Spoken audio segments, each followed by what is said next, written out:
chambers.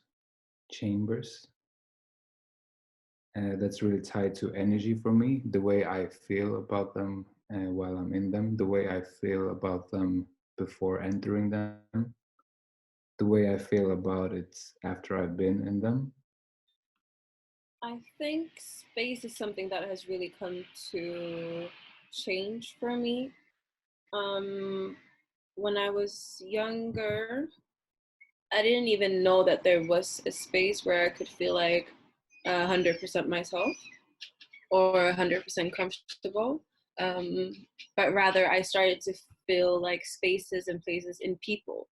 And with them, I started to feel comfortable. So it wasn't for me, space is not really the physical space, but rather like the social space. For people of color, there's this other dimension to it all the time that tells us to read the room in terms of like the color of the room. So you behave accordingly, like you have to. I think uh, it's like a survival instinct, basically.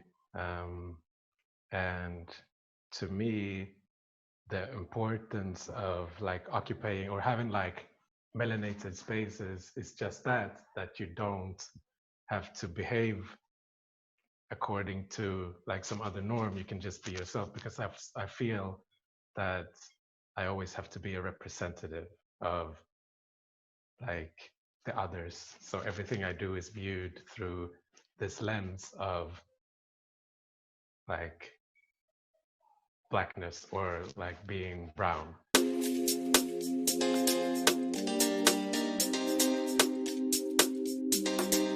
Whereas, so I was on the one side having my mom's white family and my father's black family. Like one of the first memories I have from that is on my birthdays when these two families met, and I saw that it started off like everyone being in the kitchen and eating and like talking, but it's being a bit stiff, but I didn't really understand why it was stiff. And as they moved forward, all of a sudden, all of my white family was in the living room and my black family was still in the kitchen. So I felt like my white family was kind of distancing themselves, or not. They didn't know how they were gonna be or act around my black family. And my black family, I think, felt like my white family was very stiff and didn't know why they were so stiff. And so and this is not something that's unusual. People that have those kind of that mixed backgrounds often talk about feeling like a chameleon, going into different rooms and also being able to go into different rooms. But growing up, I had a really I didn't know who I was. I had identity issues, you might say. Let's say at a younger age, it was a lot more about, I mean, that's also a general thing about like fitting in. But when it comes to issues of race and like Swedishness or like very often being connected to whiteness, I was myself, but I was not all parts of myself.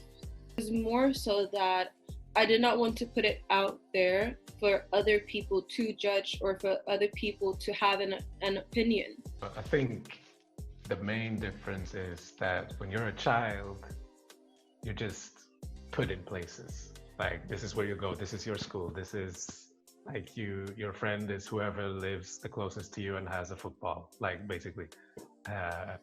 Whereas now as an adult, you get to choose your spaces.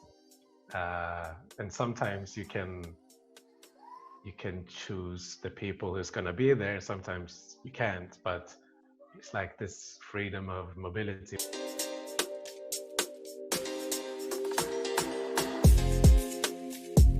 For me, I think comes down to being able to feel free in all all spaces I come through and exist in. With the way things are going politically in Sweden, I think it's going to be a while until that happens. But like initiatives like Melanin Spaces, I think is a good way to take charge of our own narrative in that sense, to create the tools for empowerment that we need. And I, like we discussed earlier, I really would like to see like buildings and spaces created by us, owned by us, that and that we use them to create the next brown leaders of tomorrow. Blacker, like a lot less segregated.